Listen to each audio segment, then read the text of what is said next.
وعلمنا الذي ينفعنا وزدنا علما والحمد لله على كل حال.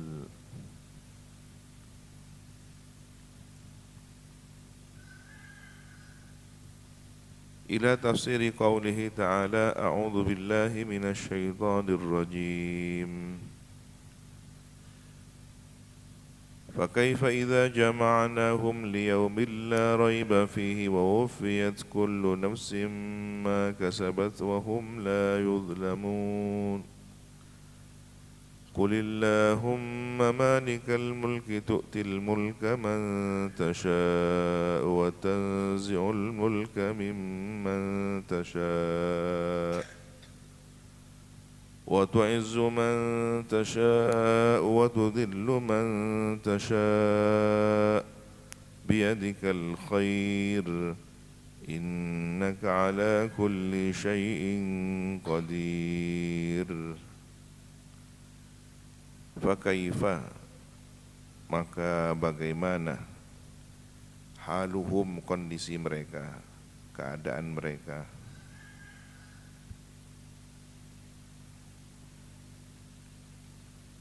Idza jama'nahum, apabila jama'na, telah mengumpulkan siapa kami, Allah Subhanahu wa taala, hum, kepada mereka, liyaumin, untuk suatu hari, ai fi yaumin, artinya pada suatu hari. Kami kumpulkan pada suatu hari, la raibah, la syakka, tidak ada keraguan, fihi, pada hari itu, huwa, adapun yaumin la raiba fi, hari yang tidak ada keraguan pada hari itu, yaumul qiyamati, ialah hari kiamat.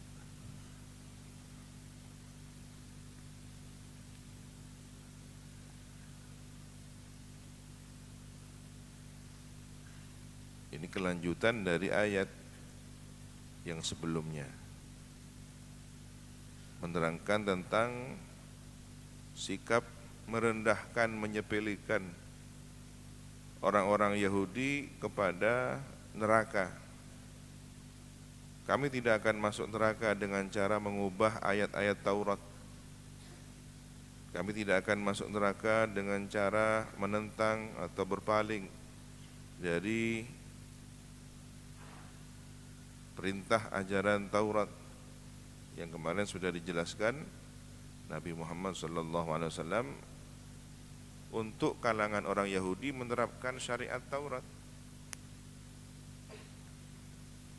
diberi kebebasan untuk menjalankan agamanya. Tetapi justru ketika tidak sesuai dengan selera mereka, mereka marah, mereka enggan, dengan berucap ya bahwa bentuk penentangan ini, bahwa perilaku mengubah-ubah ayat itu tidak akan menyebabkan mereka masuk neraka. Lan tamassanan nar, sama sekali tidak akan menyentuh kami api neraka itu, illa ayyaman ma'dudat, kecuali sedikit berapa hari saja, paling 40 hari. Ini menurut mereka.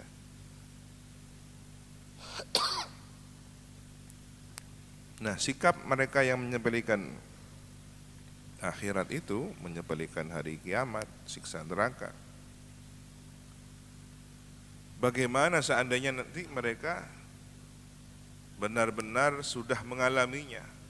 Fakaifa idza jama'nahum, bagaimana ketika sudah nanti dikumpulkan di padang mahsyar, ya, liyaumil la raiba fi, pada hari yang tidak ada keraguan, yaitu hari kiamat.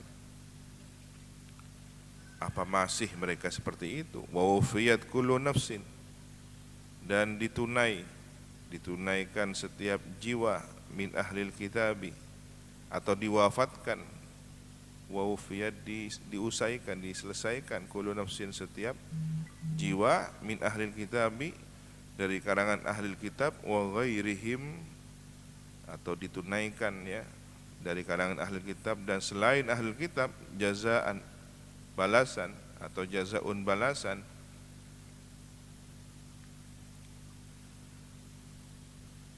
Jazaa'u ma kasabat, ya balasan sesuatu yang mereka perbuat. Amilat, perbuat mereka, min khairin wa syarrin, berupa kebaikan dan keburukan. Bagaimana nanti ketika hari kiamat benar-benar terjadi dan mereka mendapatkan balasan dari setiap kebaikan dan keburukan yang dilakukan? Apa masih berani bicara seperti itu? Meremehkan, menyepelekan, mengentengkan hari kiamat, neraka, dengan beranggapan kami tidak akan masuk neraka, tidak akan disiksa, tidak akan disentuh oleh api neraka kecuali hanya waktu yang sedikit, 40 hari. Wahum, dan adapun mereka ay annas, manusia, la yudlamuna, tidak dianiaya. Pada hari itu tidak ada yang dianiaya, binaqsi hasanatin au ziyadati sayyiatin, dengan dikuranginya kebaikan atau ditambahnya keburukan, tidak, sesuai masing-masing. Berapa ukuran kebaikannya, ditulis kebaikannya, bahkan dilipat gandakan, tidak dikurangi. Loh, nanti kan ada pengurangan amal kebaikan, ya sesuai dengan keburukannya. Jadi keburukan itulah yang kemudian mengurangi amal kebaikan, bukan tanpa alasan. Berarti tidak zalim. Yang dikatakan zalim ini, ya seandainya amal baik mereka tiba-tiba dikurangi. Kalau kenyataannya nanti amal kebaikannya dikurangi karena alasan dia punya salah kepada orang lain, bukan zalim. Keharusan dia membayar, menebus kesalahan itu. Seperti yang terjadi pada orang yang disebut oleh Nabi sebagai orang yang bangkrut. Ya. Manil muflis, siapa orang yang bangkrut? Dijawab oleh Nabi bahwa orang yang muflis, bangkrut itu dari umat Nabi adalah yang nanti kelak pada hari kiamat datang bawa amal kebaikan, bawa pahala sholat, pahala puasa, pahala zakat, tetapi di sisi yang lain dia berbuat dosa, membunuh, menipu, menganiaya, memukul. Kemudian dikalkulasi, kebaikan dikurangi keburukan, kebaikan dikurangi keburukan, sampai selesai semua tanggungannya. Ternyata masih tersisa, masih ada keburukan yang tidak terlunasi. Kebaikannya 50, sementara keburukannya 100. Begitu keburukan ini dibayar oleh kebaikannya, masih tersisa 50 keburukan. Mau ditebus dengan apa? Dia sudah tidak punya amal baik, tidak punya poin, poinnya habis semua. Maka dosa-dosa orang lain yang masih belum terbayarkan itu dihiwalah, dialihkan, ditanggungkan kepada orang yang tidak mampu bayar itu. Maka ini orang yang rugi, sudah bawa kebaikan tapi tidak masuk surga. Kenapa? Karena faktor bangkrutnya, membayar hutang-hutang kesalahannya. Na'udzubillahi min dzalik. Atau kezaliman itu dengan ditambahkannya keburukan? Enggak. Yang dimaksud pengalihan keburukan orang lain kepada orang yang tidak mampu bayar itu ya karena dia tidak mampu bayar, tidak punya jaminan. Maka konsekuensinya keburukan orang lain diberikan kepada dia, bukan tanpa alasan. Yang dikatakan zalim, dia tidak pernah berbuat zalim kepada orang lain, tiba-tiba kesalahan orang lain dilimpahkan. Nah, maka dalam Islam tidak ada yang namanya dosa turunan. Belum berbuat apa-apa, baru lahir ke alam dunia, tiba-tiba sudah dikatakan punya dosa dan harus disucikan, yang disebut dengan proses baptis. Harus dimandikan di suatu tempat, sungai, air, bak mandi atau apalah. Tentunya berbiaya ya. Ujung-ujungnya urusan bisnis, urusan amplop, kan begitu. Siapa yang diuntungkan? Nah, secara logis ini anak baru lahir, belum dewasa, belum taklif, punya beban, kewajiban, dia masih dalam kondisi lemah. Nah, mukallaf itu kapan? Ketika sudah akil dan baligh dalam ajaran Islam. Sebelum akil baligh, dosa kesalahannya ya ini bisa ditanggungkan kepada orang tuanya selama mendidiknya. Kebaikannya bisa menjadi tambahan amal kebaikan orang tuanya. Belum ada catatan. Nah, ketika seperti itu, maka konsep baptis atau penebusan dosa ini kan konsep zalim. Anak baru lahir masih putih bersih sudah punya dosa dengan tuduhan bahwa Nabi Adam pernah berbuat salah di surga, Ibu Hawa pernah berbuat salah di surga.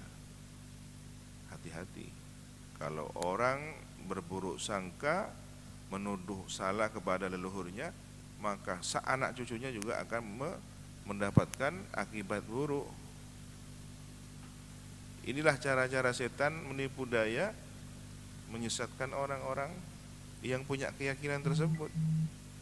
Jadi dia punya keyakinan bahwa saya lahir sudah bawa kesalahan dosa, dan itu sebabnya orang tua yang di surga dulu, Nabi Adam Siti Hawa. Padahal kalau kita membaca sejarahnya, surga dan ketika itu Nabi Adam belum ada taklif syar'i. Surga tidak ada taklif syar'i. Yang ada taklif syar'i itu beban syariat di dunia. Nah, kesalahan yang dianggap suatu kesalahan itu ya antara kekasih dengan maha kekasihnya. Allah melarang jangan mendekati pohon karena Allah tahu, Allah sayang. Nanti kalau Nabi Adam atau Siti Hawa makan buah dari pohon terlarang itu, akibat konsekuensinya akan turun ke bumi. Dan bumi adalah kehidupan penuh dengan ujian. Terbujuk rayulah Nabi Adam dari Siti Hawa. Siti Hawa terbujuk rayu oleh iblis, kan begitu. Nah, terbujuk rayunya Nabi Adam ini bukan tanpa alasan langsung percaya, karena Nabi Adam mendengar sumpahnya iblis menggunakan nama Allah. Demi Allah, kalian tidaklah dilarang mendekati pohon itu, karena kalau kalian makan buahnya akan abadi di surga, akan seperti para malaikat. Nabi Adam ingin seperti malaikat, dekat, taqarrub kepada Allah, terus bersama-sama selamanya. Nah, Nabi Adam tidak pernah menduga ada makhluk yang berani bersumpah bohong, bersumpah palsu, membawa-bawa nama Allah tapi dusta. Orang kena tipu, apakah ini suatu dosa? Ya, kalau yang pertama karena tidak ada taklif, yang kedua karena kena tipu, kan begitu. Nah, ini yang dianggap dosa turunan, fatal akibatnya. Maka bersyukurlah kita lahir dalam naungan ajaran Islam yang tidak pernah menganggap Nabi Adam Siti Hawa bersalah, berdosa. Kenapa beristighfar? Namanya kekasih ya. Merasa bersalah karena mendekati pohon terlarang dan percaya kepada sumpah palsu iblis itu. Ya, kesalahan seperti itu menurut ukuran kita bukan kesalahan, tapi menurut kekasih yang terdekat merasa bersalah, maka beristighfarlah. Rabbana zalamna anfusana wa illam taghfir lana wa tarhamna lanakunanna minal khasirin. Penuh dengan tangisan, penuh dengan khusyuk. Lama tidak dapat jawaban. Nabi Adam sepanjang waktu itu, sepanjang tahun-tahun itu, berapa belas hingga puluh tahun, tidak pernah mendongak melihat langit, malu, terus menunduk. Sampailah ingat bahwa dulu ketika diciptakan, begitu membuka mata, melihat ada aras di atasnya, tertulis La ilaha illallah Muhammadur Rasulullah. Siapa Muhammad ini? Apa Muhammad ini? Maka Nabi Adam diberi pencerahan. Saya ingin mendekati, mendapat ridho Allah dengan sesuatu yang namanya mendekat, didekatkan kepada Allah. Maka bihaqqi Muhammadin, dengan hak yang bernama Muhammad, aku mohon ampunanmu ya Allah. Ditanya oleh Allah, engkau tahu Muhammad itu? Padahal belum aku cipta. Tidak ya Allah, tapi aku tahu ketika aku membuka mata, rohku baru saja dalam proses dimasukkan ke dalam ragaku ya, ketika roh dimasukkan ke raga, pelan-pelan, perlahan, setiap yang teraliri roh itu berfungsi. Bagian kepala misalkan berfungsi, bagian leher, bagian dada berfungsi, sampai sekujur tubuh. Nah pada saat proses masuknya roh ini, penglihatan mata Nabi Adam sudah berfungsi. Dan yang pertama terlihat arsy, di atasnya tertulis La ilaha illallah Muhammadur Rasulullah. Jadi asma Muhammad ini asma paling hebat ya. Nabi Adam bisa didekatkan derajatnya pada Allah berkat asma Muhammad.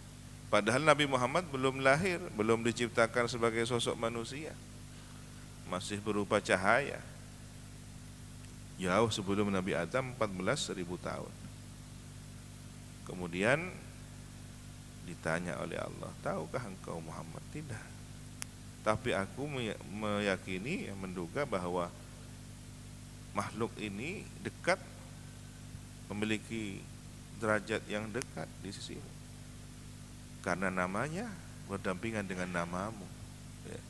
Kalau ditulis La ilaha illallah, lafaz Allah ya, lafzul jalalah, persis setelah lafzul jalalah Muhammadur Rasulullah. Sangat dekat sekali kan, hanya satu spasi kan begitu. Nah spasi ini apa? Maqamul khaliq wa maqamul makhluk ya. Allah adalah pencipta, Nabi Muhammad adalah yang dicipta. Itu kedekatan yang sangat istimewa. Ketika Nabi Adam menjawab demikian, dijelaskan oleh Allah, dia itu belum dicipta, dia itu anak cucumu kelak pada akhir masa. Ya ingat bahwa pembagian kiamat, tanda-tanda kiamat ada berapa? 3 ya. Kiamat sughra, kiamat wusta, kiamat kubra. Ini tanda-tandanya, bukan kiamatnya. Kiamatnya ya satu kali itu, ketika hari berbangkit itu namanya kiamat. Tapi proses menuju kiamat, tanda-tanda yang pertama adalah sejak diciptanya Nabi Adam. Nabi Adam dicipta, peradaban manusia ada, ini sudah tanda berakhirnya semesta. Karena sebelum Nabi Adam, semesta sudah bergerak, tercipta, sudah kun fayakun. Lebih dahulu dari itu sudah ada malaikat, bahkan iblis lebih dahulu dari Nabi Adam ya.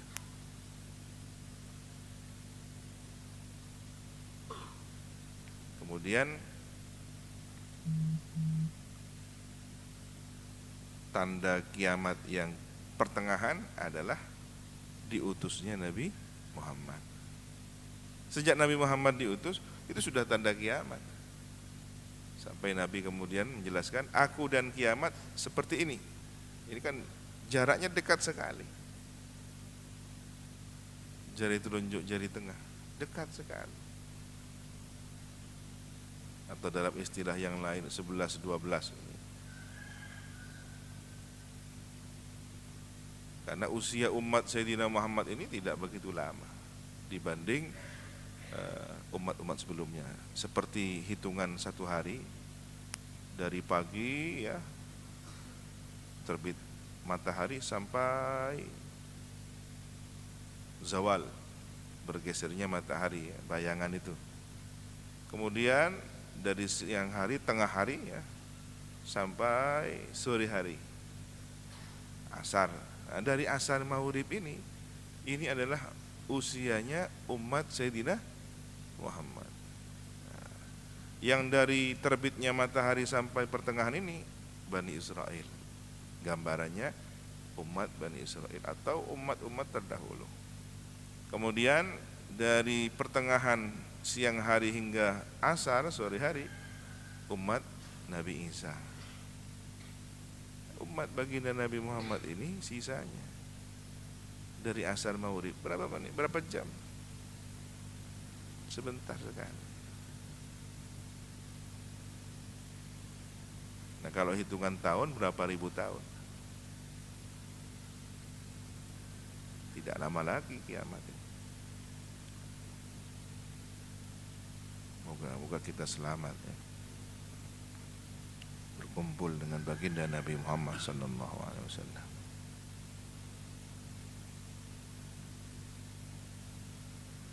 Kemudian tanda kiamat al-kubra adalah munculnya Imam Mahdi, Dajjal, turunnya Nabi Isa, dan beberapa peristiwa ya, ad-dabbah, binatang raksasa yang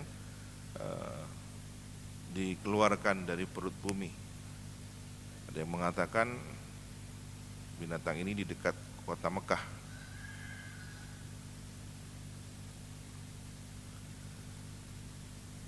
Oleh karena itu kita diajari cara berdoa selamat dari beberapa fitnah ini.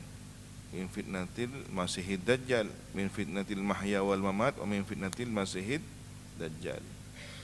Termasuk doa yang diajarkan, sangat dianjurkan ketika sedang tahiyat akhir ya, menjelang salam itu.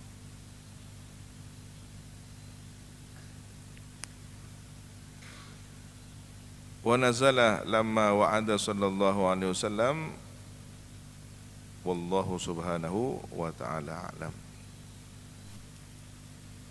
Allahumma anfa'na bima 'allamtana wa 'allimna wa zidna ilma wa zidna ilma wa zidna ilma walhamdulillah ala kulli hal. Subhanakallahumma wa bihamdika asyhadu an la ilaha illa anta astaghfiruka wa atubu ilaik. Wa sallallahu ala sayyidina Muhammadin wa ala alihi wa sahbihi wa sallam.